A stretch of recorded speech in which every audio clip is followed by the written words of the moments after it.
Vajira. I am 7th standard. ఈరోజు నేను కథ చెప్పబోతున్నాను. అది కలిసొచ్చిన అదృష్టం. రాయల చెరువులో నివసించే లక్ష్మయ్య అదృష్టవంతుడు అనుకునే వాళ్ళు అందరూ. 10 ఎకరాల చేను ఉండేది అతనికి. లక్ష్మయ్య చాలా మంచివాడు. ఎదురుపడిన శత్రువునైనా ఇంట్లోకి పిలిచి మర్యాదలు చేసేంత మంచివాడు. ఆ సంవత్సరం అందరిలాగానే లక్ష్మయ్య కూడా తన పొలంలో వేరుశనగ విత్తనాలు వేసేందుకు తయారయ్యాడు.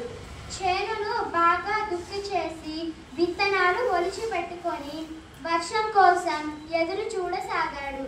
కానీ అంతకు ముందులాగే ఆ ఏడాది కూడా అదనులో వర్షాలు పడలేదు. పడతాయిలే అని ధైర్యం చేసి విత్తిన రైతులందరూ ఘోరంగా నష్టపోయారు. చాలా పొలాల్లో వేరుశనగ మొలకలు కూడా రాలేదు. గ్రామంలో అందరూ అప్పుల పాలయ్యారు. త్వరపడి విత్తకపోవడం మంచిదైంది. అయినా ఈ సంవత్సరం అంతా చేన్లను వీదుగా వదిలితే ఎలాగా అని ఆలోచిస్తూ విచారంలో మునిగాడు లక్ష్మయ్య. ఆ రోజు రాత్రి చీకటి పడి పడుకుండగా ఒక ముసలాయన లక్ష్మయ్య ఇంటి తలుపు తట్టాడు. పెద్దయ్య, మాది కొమ్ముల తండ. సంతకని బయలుదేరి వస్తుంటే బండి చక్రం విరిగి ఆలస్యం అయిపోయింది. అటు ఇటు కాకుండా ఇరుక్కుపోయాను. తమరు సరేనంటే ఇక్కడ ఈ రాత్రికి పడుకొని రేపు ఉదయం మళ్ళీ మా ఊరికి నేను బయలుదేరి పోతాను అని.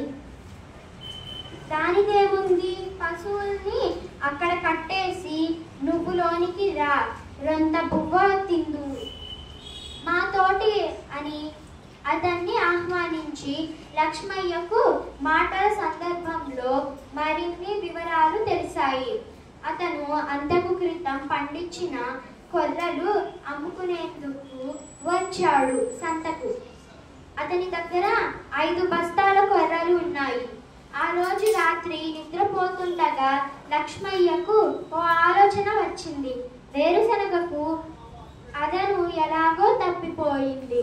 ఇప్పుడు తన చేనులో కొర్రలు వేస్తే ఎలా ఉంటుంది? దేవుడా నా కోసమే పంపించినట్లున్నాడు ఇతన్ని.